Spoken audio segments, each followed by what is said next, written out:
tai na la matinale Fiston Muhindo.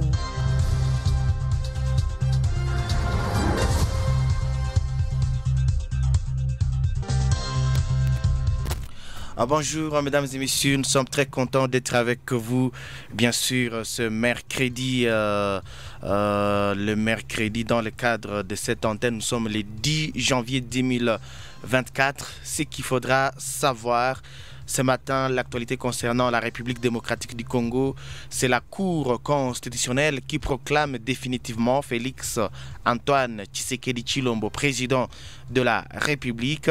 C'est après avoir jugé la requête du candidat malheureux à la présidentielle Théodore Ngoy recevable et non fondée, la Cour constitutionnelle a proclamé, bien sûr, hier mardi 9 janvier 2024, les résultats définitifs à l'élection présidentielle du 20 décembre 2023.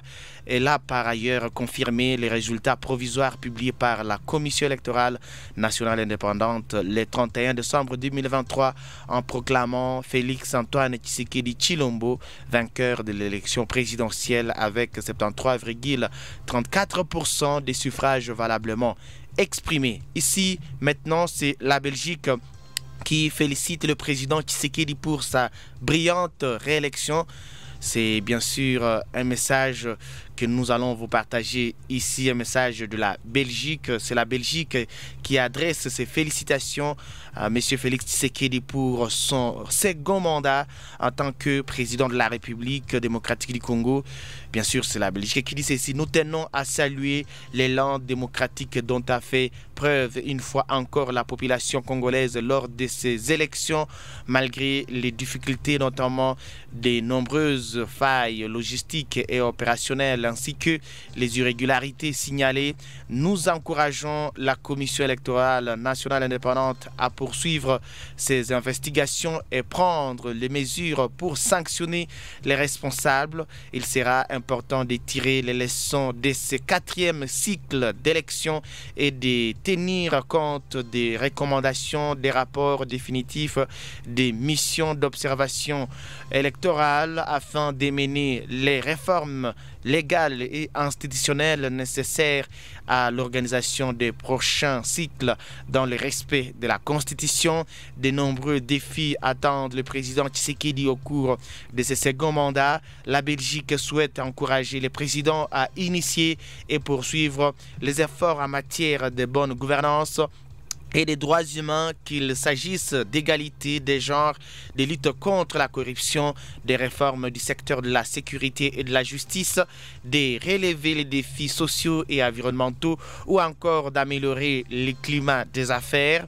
Ici, poursuivant toujours ces messages de la Belgique, nous encourageons l'ensemble des acteurs politiques congolais et la société civile à œuvrer à la cohésion nationale dans un esprit d'ouverture, clé du succès pour relever les défis du présent et construire l'avenir. Nous réitérons le soutien de la Belgique aux efforts diplomatiques régionaux qui promeuvent la désescalade et la recherche d'une pacification durable à l'est de la RDC. Nous demandons aux autorités congolaises de se montrer ouvertes et constructives dans ce cadre, s'appuyant sur les liens forts qui unissent nos populations. La Belgique restera engagée aux côtés de la République démocratique du Congo.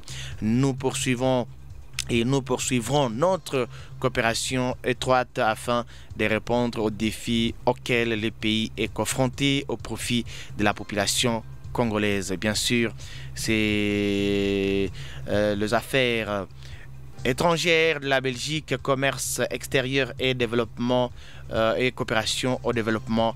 Voilà les messages de la Belgique à lire en intégralité sur les médias ligne mediacongo.net que nous venons d'ailleurs de vous partager. À Kinshasa, toujours, ça fait objet de l'actualité, c'est Jean-Tini Ngobila qui n'a pas été, donc qui n'est pas arrêté et n'a pas démissionné de ses fonctions. C'est selon son cabinet, tel que nous partageons ici ce matin par les médias congo.net.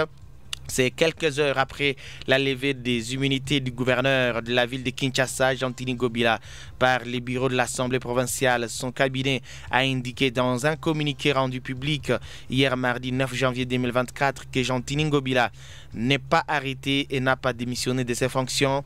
À cet effet, dans ses communiqués, le cabinet du gouverneur assure que les procédures sont en cours et appelle au calme en attendant l'aboutissement des dites procédures. C'est toutefois le cabinet de Gentili Ngobila déplore l'acharnement, l'intox et la désinformation dont, selon lui, certains esprits malveillants s'aventurent et s'évertuent à faire preuve sur place publique contre la personne du gouverneur de la ville de Kinshasa. Ce dernier a été invalidé par la CENI pour fraude lors des élections prélégislatives du 20 décembre dernier. Tel que nous partageons ce matin par le média à ligne 7 sur 7.cd, c'est par rapport toujours à l'Assemblée provinciale qui livre Gentili Ngobila à la justice. Bien sûr, l'Assemblée provinciale de la ville de Kinshasa, c'est l'Assemblée provinciale de Kinshasa, APK en sigle, qui a autorisé hier mardi 9 janvier 2024 le poursuite judiciaire contre le gouverneur de la ville Gentili Ngobila Mbaka. D'après une source proche de l'Assemblée provinciale qui a livré l'information à 7 sur 7.cd, 4 de ces 5 membres du bureau de l'organe délibérant de la capitale de la République démocratique du Congo ont décidé d'élever les immunités de Gentili Ngobila. La levée de ces immunités fait suite à la demande du parquet près la Cour de cassation, a-t-elle fait savoir. D'après la même source, le premier citoyen de la ville dispose désormais de 24 heures pour présenter sa lettre de démission et se mettre à la disposition de la justice. Pour rappel, Gentili Ngobila a été invalidé par la Commission électorale nationale indépendante CENI avec 81 autres candidats aux législatives, notamment pour fraude électorale, corruption et détention illégale de machines à voter. Quelques jours après, le procureur général près la Cour de cassation a saisi la direction générale des migrations des GEM pour interdire à ces candidats de quitter la République démocratique du Congo. Dans l'entourage du gouverneur de la ville, certains crient à un règlement de comptes.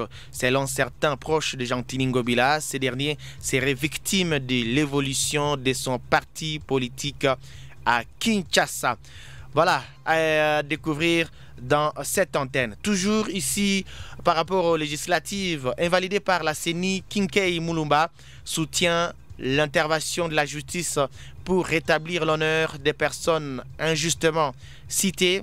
Parlons bien sûr du professeur Trifon Kinkei Mulumba qui encourage la justice de la République démocratique du Congo à faire la lumière sur les dossiers d'invalidation des 82 candidats aux législatives du 20 décembre dernier, notamment pour fraude électorale et détention illégale des dispositifs électroniques de vote DEV en sigle, figurant sur la liste de 82 candidats dont les suffrages obtenus ont été annulés par la Commission électorale nationale indépendante CENI.